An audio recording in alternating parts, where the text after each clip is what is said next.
So I've been a Republican for 20 years.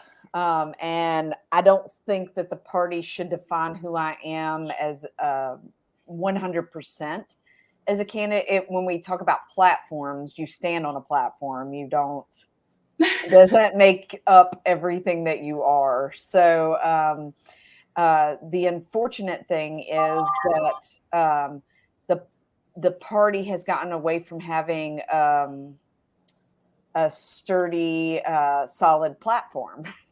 And so, it wasn't really strategic. I chose just to speak to what I believe needs to happen and change, and unity. So, maybe it's oversimplistic, but I believe that once somebody is in office, they represent everyone and not just the party. And so, in keeping with that theme, that was pretty much just how it all got developed.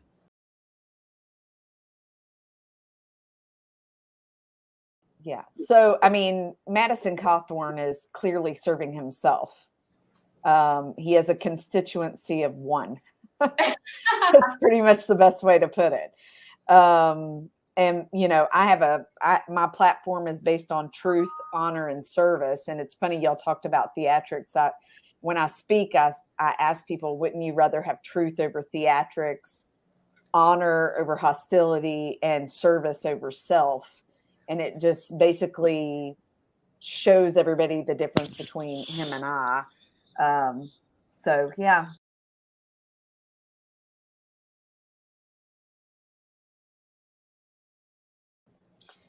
I mean, I don't think it needs to have any place in our electoral process. So yeah. So you're small dollar donations. I am small dollar donations. See, you are the Republican we've been waiting for.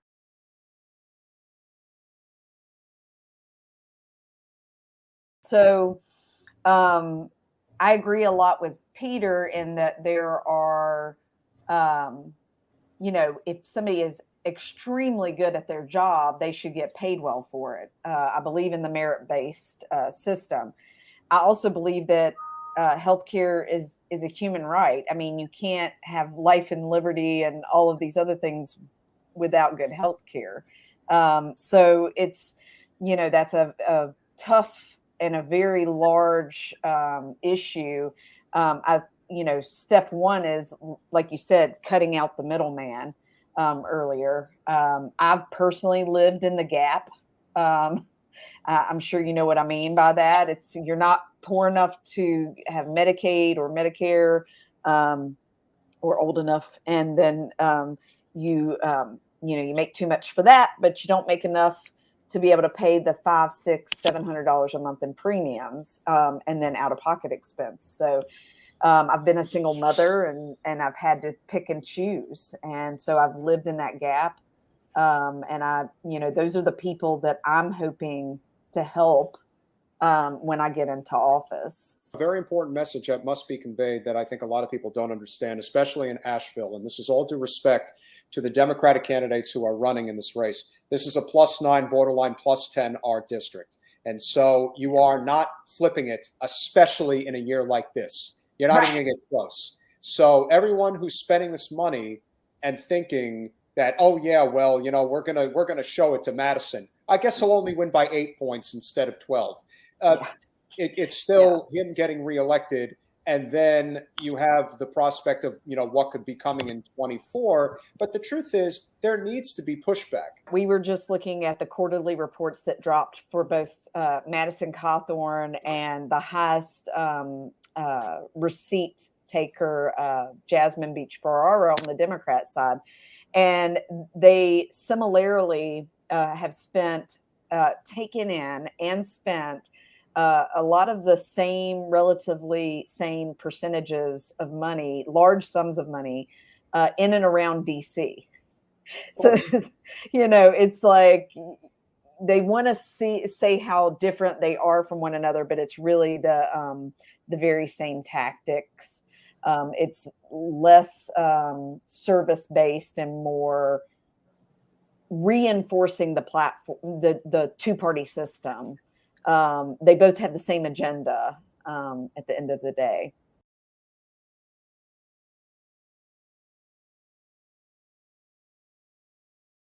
Yeah. So at the end of the day, as I had said earlier, it's not my job to go in and reinforce the echo chamber of one party. It's to represent the majority of people, regardless of how they affiliate politically. And so I'm not here to impose my personal beliefs on anybody. I know it sounds a little, I guess, crazy, but I can compartmentalize the Constitution and government from going to church on Sunday. Right.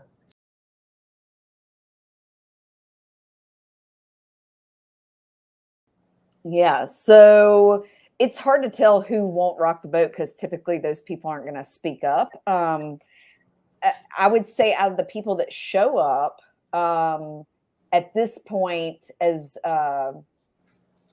Cawthorn has created a situation where he's making us look very bad.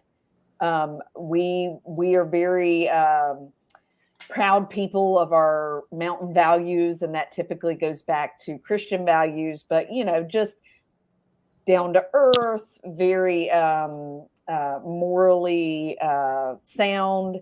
And when you have somebody who's going around talking about orgies and cocaine, it becomes an embarrassment. And so I would say the establishment GOP is quite sick of it here. And they're going to rally around someone who is more of someone like you had to go up against, who has been there for a long time.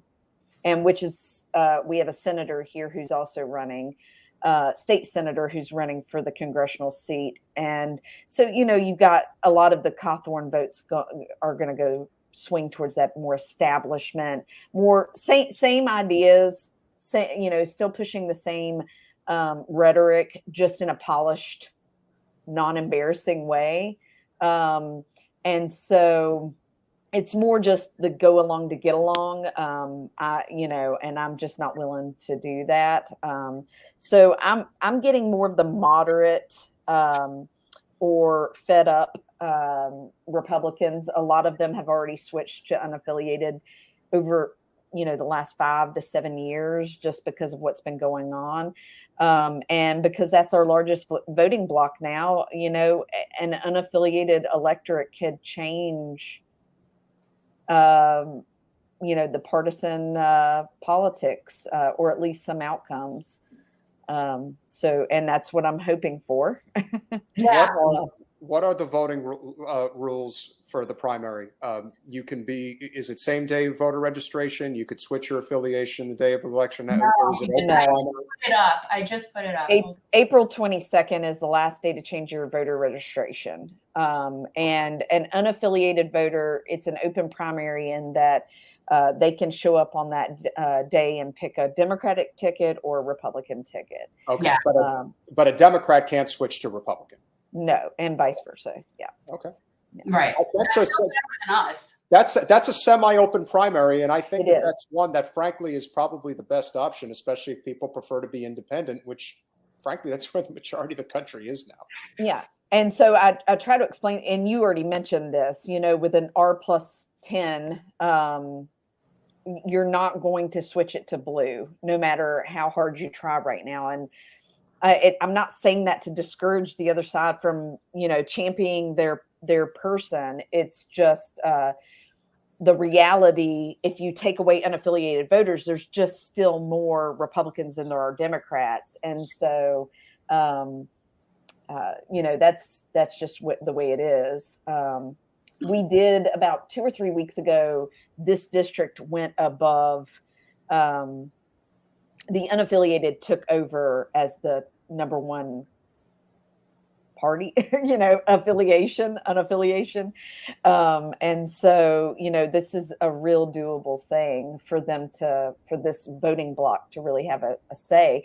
And I love it because if you're a political scientist, they're pulling these extremes back. It's like, hey, if we can change the outcome of an election, then both sides need to rein their policy views and the rhetoric in.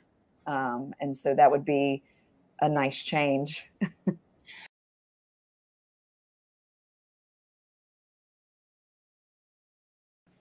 Well, a lot does. But the biggest thing for me, and I'll try to wrap it up into a nice little package here, is strengthening the middle class, because that's how you strengthen democracy. And so if you've ever seen democracies fall in other countries, it typically, they thin out and get rid of the middle class and then utilize the military to take over the impoverished. And so strengthening the middle class means we have to diversify our industries a little bit more, bring those industries into rural areas. I think we can do that by changing the minimum wage for federal minimum wage to being a variable minimum wage. And what that means is you go based off the cost of living indexes that already exist. Living wage. Yeah. Living wage. The living wage. Yeah, that's one of the terms being used. And so it's based on the housing market for that area. And then we use HUD, Section 3 specifically, that gives tax incentives to these companies who build in rural areas to invest in that workforce housing around those areas. And so in doing that, their payroll will be a little less because it's a rural area. So the cost of living is lower. And so you create this interwoven mechanism to tie wages, jobs, and housing all together. And then, they kind of self-regulate because nobody's going to want the housing market to go up because then the wages go up, right? And your payroll expense goes up. And so, I think that's one way to really, and it cuts down on rural resentment, which is real. And so, it'll help my district, which is, I would say 13 out of the 15 counties is extremely rural, and they have a really hard time. The other thing would be broadband, because you're not going to get those companies. You're not going to get those companies to go anywhere out in rural areas if you can't get them access to the internet, and good access to the internet. So, yeah, that was definitely, I'm very direct about what I thought. Trump did well as president. Axing the TPP was the number one thing, in my opinion. One of the worst things he did was put a GPI in charge of the FEC. And of course, universal broadband is something that everybody needs. This is a nonpartisan issue. There is nothing partisan about it whatsoever. But unfortunately, it was made that way. Yeah, we have to redefine broadband at the government's level in order to make it fit into all the forms of money we could put towards it. It really needs to be redefined at all levels of government so that we can get the money we need towards that infrastructure.